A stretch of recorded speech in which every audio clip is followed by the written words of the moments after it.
Shyama Prasad, I come from the area where Shyama Prasad lives. He's not worshipped in Bengal. Yes. Because he never went to jail during the British period. He led a ministry called Shyama Haq Ministry in Bengal. বাঙালিরাই যে বাঙালিদের সবচেয়ে বড় শত্রু সেটা আরো একবার ভারতের লোকসভায় দাঁড়িয়ে প্রমাণ করে দিলেন এই বাংলার তৃণমূলী সাংসদ সৌগত রায়। আচ্ছা বলুন তো, এই মুহূর্তে এই পৃথিবীর এই বিশ্বের সবচেয়ে নিকৃষ্ট জাত কোনটা? আমি জানি আমার সঙ্গে অনেকেই একমত হবেন না, অনেকেই কষ্ট পাবেন আমি যেটা এর পরে বলবো সেটা শোনার পর। এই পৃথিবীতে এই বিশ্বে এই মুহূর্তে সবচেয়ে নিকৃষ্ট জাতটার নাম হচ্ছে বাঙালি। সেটা বাংলাদেশের বাঙালি হোক আর এই পশ্চিমবঙ্গের হিন্দু বাঙালি হোক। বাংলাদেশে জয় বাংলা বলে স্বাধীনতা পেয়েছিল ভারতীয় সেনাবাহিনীর কৃতিত্বে, তারা এখন ভারতের বিরুদ্ধে লড়ছে, বেঈমান এবং মূর্খতার একটা ছাপ রেখে গেছে। তাদের কথা ছাড়ুন, এই বাংলায় কি হচ্ছে? এই বাংলায় হিন্দু বাঙালি লোকসভায় দাঁড়িয়ে গোটা ভারতবর্ষের মানুষের সামনে আরো একজন বাঙালিকে অপমান করার চেষ্টা করছে, যে বাঙালির দয়ায় আজকে তারা পশ্চিমবঙ্গে বসবাস করছে এবং এই পশ্চিমবঙ্গ থেকে সাংসদ হয়ে দেশের সংসদে গেছে। সৌগত রায় বলা হয় সাংসদদের মধ্যে সবচেয়ে পণ্ডিত মানুষ, আর পণ্ডিত মানুষরা যখন মিথ্যা কথা বলে মূর্খের মতন আচরণ করে তখন বুঝতে হবে দেশ এবং রাজ্য উচ্ছন্নে যাবার সময় এসে গেছে। আজকে সৌগত রায় যে কেলেঙ্কারিটা করলেন গোটা ভারতবর্ষের মানুষ হাসছে। যদিও হিন্দুরাও এই পশ্চিমবঙ্গের মানুষরাও শ্যামাপ্রসাদ মুখার্জিকে সম্মান দিতে পারেনি, যেটা পাঞ্জাব দিয়েছে, ভারতবর্ষের অন্যান্য রাজ্য দিয়েছে। সৌগত রায় আজকে কি নিকৃষ্ট কাজটা করলেন, কি নোংরা কাজটা করলেন, একজন বাঙালি হিসেবে আরেকজন বাঙালিকে কিভাবে অপমান করার চেষ্টা করলেন, সবটা দেখাবো আপনাদের। এই প্রতিবেদন শেষ অবধি দেখুন এবং তোলাবলি কালচারে আমাদের রাজ্যটা ঠিক কোথায় যাচ্ছে এটা আপনারা আরো একবার বুঝতে পারবেন। আমি মানব, দ্য নিউজ বাংলায় আপনাদের স্বাগত জানাচ্ছি। সৌগত রায় লোকসভায় দাঁড়িয়ে বলছেন আমাদের রাজ্যে শ্যামাপ্রসাদ মুখার্জির অত প্রচার টোচার নেই, অত নাম নেই, তিনি কি আর জেলে গেছেন? বীর সাভারকরকেও অপমান করলেন। আগে শুনেনি যে শ্যামাপ্রসাদ মুখার্জি সম্পর্কে তৃণমূলের সৌগত রায় ঠিক কি বলার চেষ্টা করলেন, শুনুন আপনারা। Suddenly mentioned that 125th anniversary of Shyama Prasad Mukherjee is being celebrated.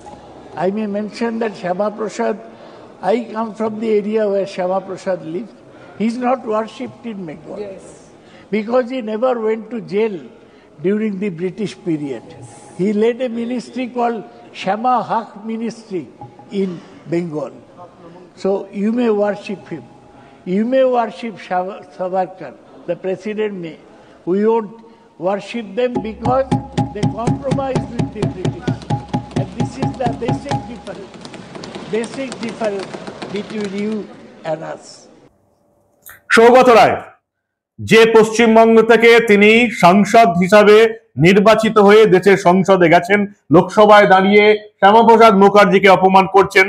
Saugata রায়ও জানেন যে শ্যামাপ্রসাদ মুখার্জি না থাকলে এই পশ্চিমবঙ্গের কোনো অস্তিত্বই থাকতো না, এই পশ্চিমবঙ্গটাই ওই বাংলাদেশের মধ্যেই থাকতো, এটা সৌগত রায় ভালো করেই জানেন। কিন্তু সেটা বাংলার মানুষকে, গোটা ভারতবর্ষের মানুষকে তিনি জানতে দিতে রাজি নয়। পশ্চিমবঙ্গের হিন্দুরা এবং পাঞ্জাবের শিখ হিন্দুরা শ্যামাপ্রসাদ মুখার্জির কাছে কতটা ঋণী সেটা সৌগত রায় ভালো করে জানেন। তবু মূর্খের মতন আচরণ করে আজকে নিজেকে একজন নিকৃষ্ট বাঙালি বলে দেশের লোকসভায় স্বীকৃতি দেওয়ার চেষ্টা করলেন। এই পশ্চিমবঙ্গ রাজ্য যার দৌলতে পেয়েছি সেই শ্যামাপ্রসাদ মুখার্জির জন্য এরা আজকে মুখ্যমন্ত্রী হতে পারলেন। ডক্টর বিধানচন্দ্র রায়, প্রফুল্ল ঘোষ, প্রফুল্ল সেন, অজয় মুখার্জি, সিদ্ধার্থ শঙ্কর রায়, জ্যোতি বসু, বুদ্ধদেব ভট্টাচার্য, মমতা বন্দ্যোপাধ্যায়, এরা যার দৌলতে মুখ্যমন্ত্রী হয়েছেন তার নাম শ্যামাপ্রসাদ মুখার্জি, যেটা সৌগত রায়ও খুব ভালো করে জানেন। আশুতোষ মুখোপাধ্যায়ের দ্বিতীয় পুত্র শ্যামাপ্রসাদের জন্ম হয় 1901 সালের 6 জুলাই ভবানীপুরে বাড়িতে 77 নম্বর রসা রোডে। শ্যামাপ্রসাদ মুখার্জি বাংলা ভাষাকে মর্যাদা দেওয়ার জন্য শ্যামাপ্রসাদকে বাংলার MA ক্লাসে ভর্তি করে দিয়েছিলেন বাংলার বাঘ আশুতোষ মুখোপাধ্যায়।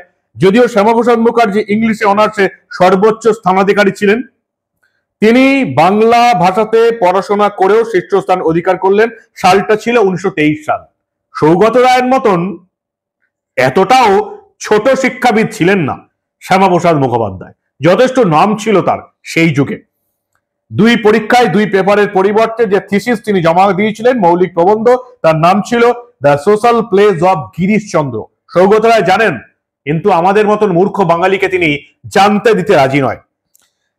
শ্যামাপ্রসাদ মুখোপাধ্যায় 1934 সালে 33 বছর বয়সে সর্বকনিষ্ঠ সদস্য হিসাবে কলকাতা বিশ্ববিদ্যালয়ের উপাচার্য নিযুক্ত হন। 1934 33 বছর বয়সে কেউ কলকাতা বিশ্ববিদ্যালয়ের উপাচার্য হচ্ছেন। 70 বছর বয়সে ভারতের লোকসভায় দাঁড়িয়ে নিকৃষ্ট মানের ভাষণ দিয়ে আরেক বাঙালিকে অপমান করার চেষ্টা করছেন না। শ্যামাপ্রসাদ মুখার্জির আমলে কলকাতা বিশ্ববিদ্যালয়ে কি হয়েছে সৌগত রায় জানেন, পণ্ডিত ব্যক্তি। কিন্তু ওই যে বললাম, তৃণমূলটা করতে গেলেই তাকে নোংরা হতেই হবে, তাই সৌগত রায় নোংরা বাঙালি হয়ে গেলেন। শ্যামাপ্রসাদ মুখোপাধ্যায় ভারতীয় কালচারের সঙ্গে মানানসই প্রতীক চিহ্ন তৈরি করেছিলেন কলকাতা বিশ্ববিদ্যালয়ে। বাংলা বানান পদ্ধতি সংস্কার করেছিলেন। ম্যাট্রিকুলেশন স্তরে মাতৃভাষার মাধ্যমে পঠন এবং পরীক্ষা দেওয়ার ব্যবস্থা করেছিলেন। বৈজ্ঞানিক শব্দের পরিভাষা নির্মাণ করেছিলেন। বাংলা ভাষায় পিএইচডি গবেষণাপত্র অনুমোদন করেছিলেন। কলেজে আইএসসি কোর্স চালু করেছিলেন। আর কি বলবো, বলতে গেলে এই প্রতিবেদনের 20টা মিনিট চলে যাবে। কৃষি বিষয়ে পড়াশোনার ব্যবস্থা করেছিলেন। ছাত্রদের জন্য স্টুডেন্টস ওয়েলফেয়ার বোর্ড স্থাপন করেছিলেন। সোশ্যাল ওয়েলফেয়ার, বিজনেস ম্যানেজমেন্ট, পদার্থবিদ্যায় কমিউনিকেশন ইঞ্জিনিয়ারিং কোর্স চালু করেছিলেন। চীনা এবং তিব্বতী ভাষা চর্চার ব্যবস্থা করেছিলেন। প্রাচীন সভ্যতা সংস্কৃতি রক্ষণাবেক্ষণ গবেষণার জন্য আশুতোষ মিউজিয়াম প্রতিষ্ঠা করেছিলেন। কি বলবো, বললাম 20 মিনিট চলে যাবে, শেষ হবে না। শুধুমাত্র কলকাতা বিশ্ববিদ্যালয়ের শ্যামাপ্রসাদ মুখার্জি কি করেছিলেন সৌগত রায় কি জানেন না? জানেন, কিন্তু তিনি পণ্ডিত হয়েও মূর্খের মতন আচরণ করছেন। কারণ তৃণমূল করলে এটাই করতে হবে, নোংরা হতে হবে, নাহলে তৃণমূলের জায়গা নেই। শ্যামাপ্রসাদ মুখোপাধ্যায় তিনি পরিষ্কার বুঝে গিয়েছিলেন যে কংগ্রেস যেভাবে মুসলিম লীগকে তোল্লাই দিচ্ছে, সেভাবে এই দেশকে আর রক্ষা করা যাবে না। শ্যামাপ্রসাদ মুখোপাধ্যায় সবচেয়ে বেশি এই দেশভাগের বিরুদ্ধে ছিলেন। ইংরেজদের থেকে শুরু করে কতবার যে চিঠি লিখেছেন তার ইয়ত্তা নেই। মহাত্মা গান্ধী থেকে শুরু করে, জওহরলাল নেহরু থেকে শুরু করে, জিন্না থেকে শুরু করে প্রত্যেকে বলেছিলেন ভারত ভাগ হবে না। বীর সাভারকরকে নিয়ে বললেন আজকে লোকসভাতে সৌগত রায়। বীর সাভারকর 1937 সালে আন্দামান জেল থেকে মুক্তি পান। 1910 থেকে 1937 27 বছর আন্দামানের সেলুলার জেলে বন্দী ছিলেন। সেই বিপ্লবীকে অপমান করছেন তোলা বলে নেতা সৌগত রায়। যদি সিবিআই ঠিকঠাক তদন্ত করত, তাহলে পার্থ চ্যাটার্জির বান্ধবী অর্পিতা মুখোপাধ্যায়ের যে 2টো ফ্ল্যাটে টাকার পাহাড় মিলেছিল, সেই 2টো ফ্ল্যাটে আর কোন তোলামূল নেতা যেত সেটাও বেরিয়ে যেত। সিবিআই তদন্তটা ঠিকঠাক করলো না, তাহলে হয়তো কেউ লোকসভায় দাঁড়িয়ে এরকম নিকৃষ্ট মানের বক্তব্য আজকে দিতেই পারতো না। বীর সাভারকরকে অপমান করলেন। বীর সাভারকর লন্ডন থেকে যাকে হাতে পায়ে বেরি পরিয়ে আনতে হয়েছিল, এত বড় বিপ্লবী ছিল এবং ইংরেজরা যাকে এতটা ভয় পেতেন। 27 বছর যিনি কারাগারে ছিলেন আন্দামানের সেলুলার জেলে, তার দাদাও কারাগারে ছিল, তাদেরকে অপমান করছেন কে? তোলামূলের চোর, তোলামূলের সৌগত রায়।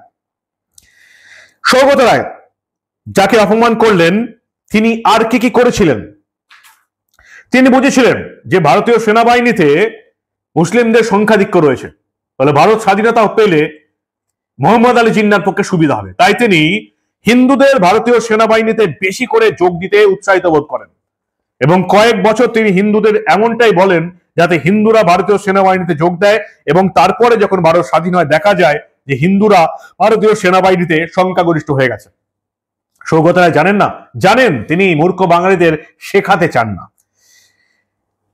সবচেয়ে বেশি ভারত বিরোধিতা করেছিলেন, ভারত ভাগের বিরোধিতা করেছিলেন শ্যামাপ্রসাদ মুখোপাধ্যায়। কিন্তু যখন তিনি দেখলেন যে জওহরলাল নেহরু, মহাত্মা গান্ধী, মোহাম্মদ আলী জিন্নাহ প্রত্যেকেই ধর্মের ভিত্তিতে ভারত ভাগ করতে চাইছেন এবং সবচেয়ে দুঃখের বিষয় যে পুরো পাঞ্জাব প্রদেশ এবং পুরো বাংলাকে তারা পাকিস্তানে দিতে চাইছেন, তখন প্রতিবাদী হলেন শ্যামাপ্রসাদ মুখোপাধ্যায়।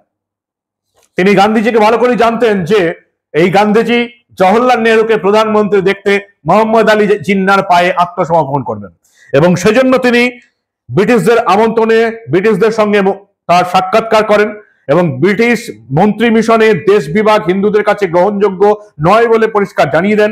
75% হিন্দুদের দেশভাগ হবে না জানিয়ে দিয়েছিলেন। কিন্তু তারপর যখন দেখা গেল 1946-এ দাঙ্গা, কলকাতায় দাঙ্গা, দ্য গ্রেট কলকাতা কিলিংস, নোয়াখালীতে দাঙ্গা, তারপরে এই দেশের সমস্ত হিন্দুরা এবং শ্যামাপ্রসাদ মুখার্জি বুঝে গেলেন যে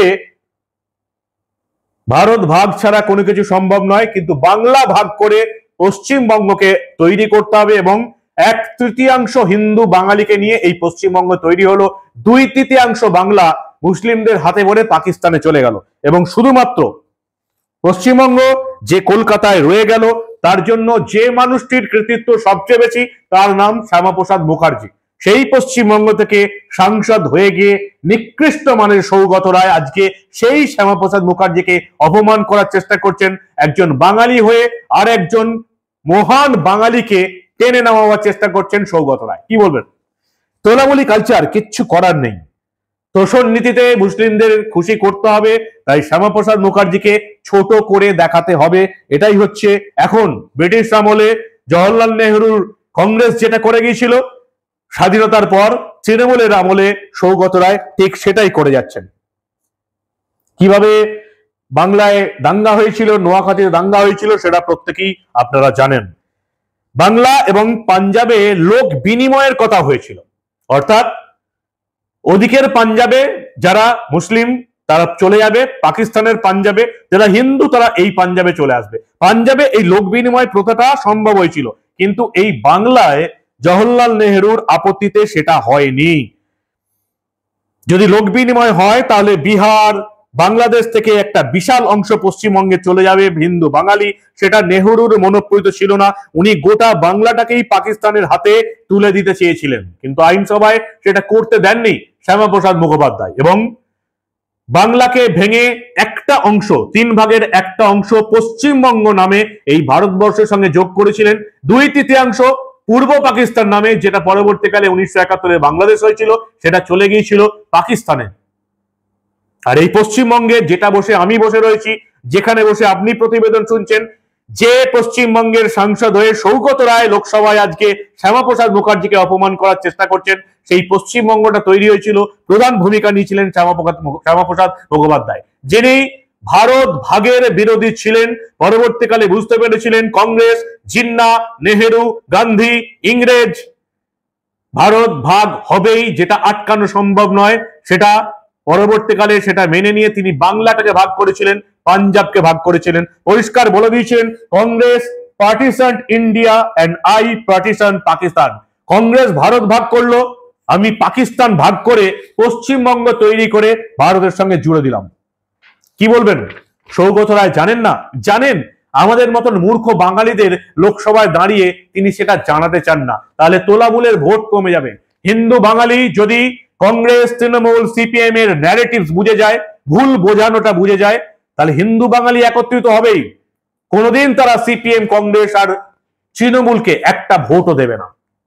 শ্যামাপ্রসাদ মুখোপাধ্যায়, পাকিস্তানের প্রতি নেহেরু তোষণ নীতির ব্যাপারে মতপার্থক্য হওয়ায় হিন্দুদের ব্যাপারে, বাংলাদেশে হিন্দুদের উপর অত্যাচারের ব্যাপারে কংগ্রেস কোনো উদ্যোগ না নেওয়ায় শ্যামাপ্রসাদ মুখার্জি মন্ত্রিসভা থেকে বেরিয়ে এসেছিলেন। মন্ত্রিত্ব ত্যাগ করেছিলেন শুধুমাত্র হিন্দু বাঙালিকে রক্ষা করার জন্য।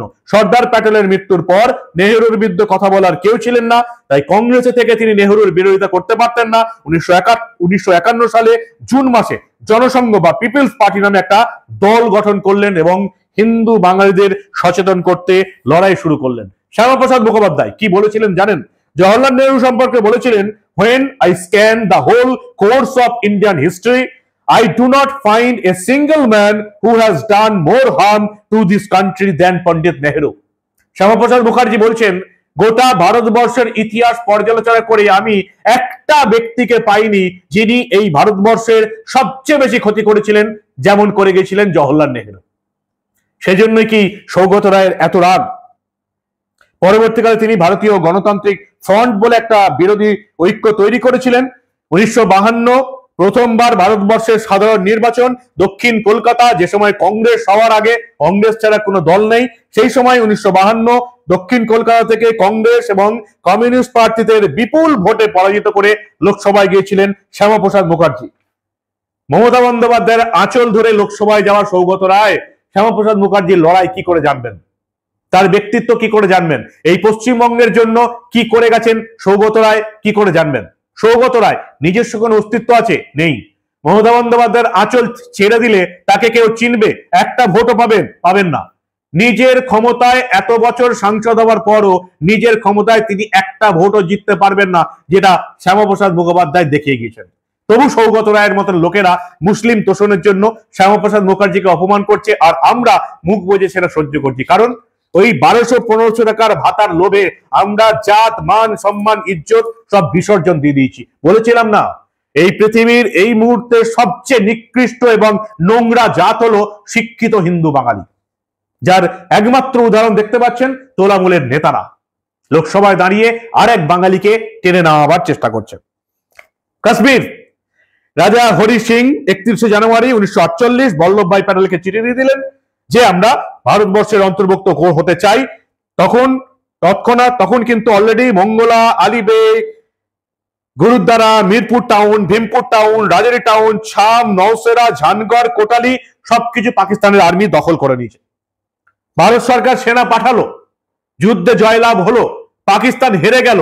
জওহরলাল নেহেরু নোবেল শান্তি পুরস্কার পাওয়ার লোভে, মুসলিম তোষণের লোভে পাকিস্তানে হানাদারদের অর্ধেক কাশ্মীর ছেড়ে দিয়ে শান্তি চুক্তি করতে গেলেন।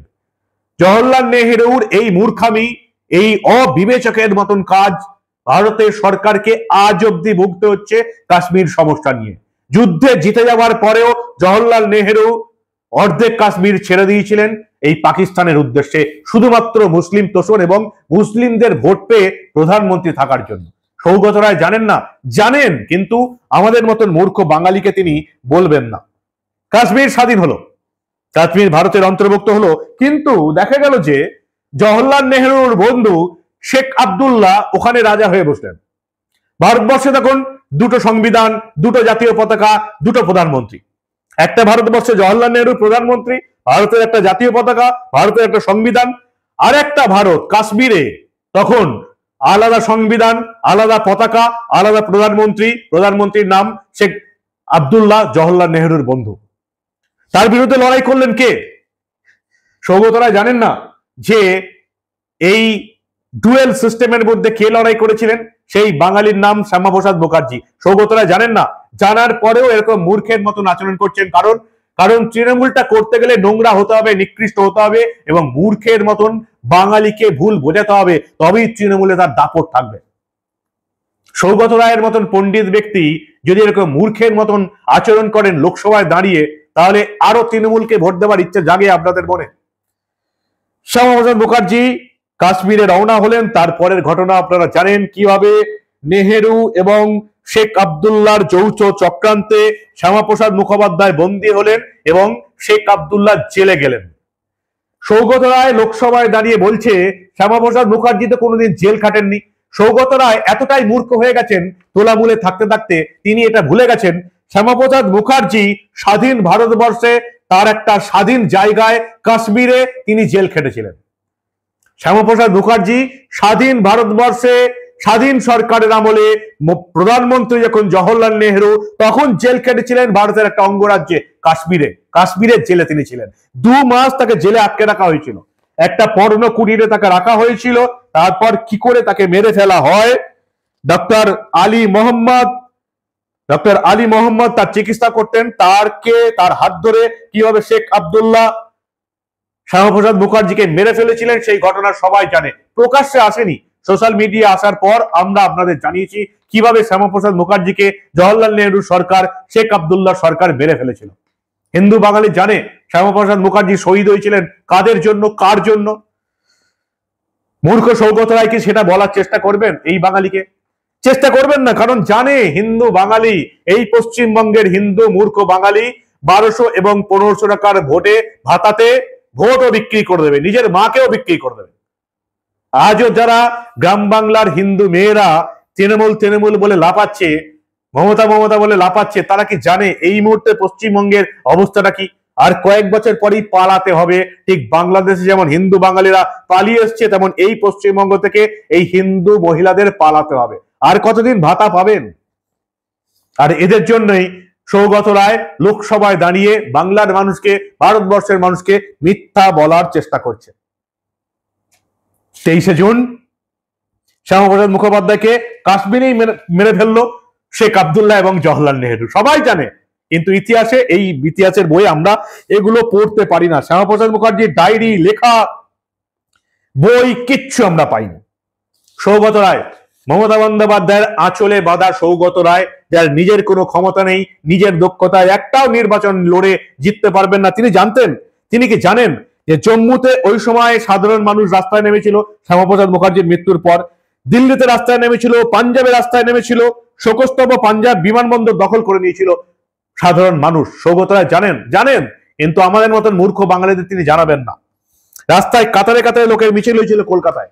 জওহরলাল নেহেরু এই কলকাতায় বিমান নামতে দেয়নি, যেটা শ্যামাপ্রসাদ মুখার্জির মৃতদেহ নিয়ে আসছিল। মৃতদেহ নেমেছিল রাত 9টার পর, তখনও কলকাতা বিমানবন্দরে হাজার হাজার মানুষের ভিড়। দিল্লিতে মিছিল, কাশ্মীরে মিছিল, পাঞ্জাবে মিছিল, এই কলকাতায় মিছিল হয়েছিল শ্যামাপ্রসাদ মুখার্জির মৃত্যুর পর তার মৃতদেহ এক ঝলক দেখার জন্য। সেই শ্যামাপ্রসাদ মুখার্জিকে আজকেও হিন্দু বাঙালিরা, হিন্দু নারীরা অনেকেই চেনে না। তার কারণ হচ্ছে তাকে চিনতে দেওয়া হয়নি। পশ্চিমবঙ্গ গঠনের জন্য শ্যামাপ্রসাদ মুখার্জির অবদান আমাদের ইতিহাস বইয়ে স্থান পায়নি। যারা লিখে গেছেন, যারা পড়াশোনা করেছেন, একমাত্র তারা জানেন। আর জানেন সৌগত রায়ের মতন এরকম মূর্খ তোলামুড়িরাও জানেন। পণ্ডিত ব্যক্তি, ভারতীয় লোকসভার অন্যতম শিক্ষিত সাংসদ, শিক্ষিত হয়েও মূর্খের মতন নিকৃষ্ট মানের নোংরা আচরণ করছেন ভারতের লোকসভায় দাঁড়িয়ে, আর তাকে সাপোর্ট করছেন পেছনে বসে শিক্ষক নিয়োগ দুর্নীতিকাণ্ডে অন্যতম অভিযুক্ত সায়নী ঘোষ। যদিও সিবিআই বারবার ডাকার পরে না যাওয়ার পরেও তাকে আর ডাকেনি। সায়নী ঘোষ অভিযোগ আছে তার বিরুদ্ধে, দুটো ফ্ল্যাটকে এক করে একটা বড় ফ্ল্যাট করে নিয়েছিলেন যুব তৃণমূল নেতা কুন্তল ঘোষের জন্য। কি বলবেন? সৌগত রায় শ্যামাপ্রসাদ মুখার্জিকে গালাগাল করছে ভারতীয় লোকসভায় দাঁড়িয়ে, সায়নী ঘোষ সাপোর্ট করছেন, যাদের এই মুহূর্তে ভারতীয় লোকসভায় থাকার কোনো যোগ্যতাই নেই।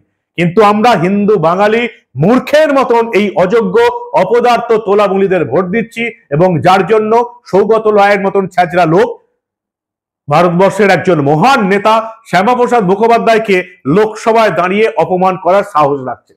কি বলবেন আপনারা? এই বাঙালির চৈতন্য হবে? শ্রীকৃষ্ণ গোটা গীতা পাঠ করার পরে অর্জুনের চৈতন্য হয়েছিল, তবে তিনি ধর্মযুদ্ধ লড়েছিলেন। আর আমাদের ধর্মযুদ্ধ অলরেডি শুরু হয়ে গেছে, কিন্তু আমাদের হিন্দু বাঙালির গীতা পাঠ, হনুমান চাল্লিশা পাঠ, লক্ষ্মীর পাঁচালী পাঠ, চণ্ডী পাঠ সবকিছু হয়ে যাওয়ার পরেও চৈতন্য হচ্ছে না। কি বলবেন আপনারা? আপনাদের মূল্যবান এবং গুরুত্বপূর্ণ মতামত জানান দা নিউজ বাংলার কমেন্ট সেকশনে। দেখতে থাকুন দা নিউজ বাংলা, বাংলার মেইনস্ট্রিম মিডিয়া, খবরের কাগজ টিভি চ্যানেলে। আপনারা এই সমস্ত ঘটনা চোখে আঙুল দিয়ে দেখতে না পেলেও আমরা দা নিউজ বাংলার পর্দায় যে ভাষাটা যার জন্য বরাদ্দ, সেই ভাষাতেই আমরা এই ধরনের কোনো ঘটনা চেপে রাখতে দেব না।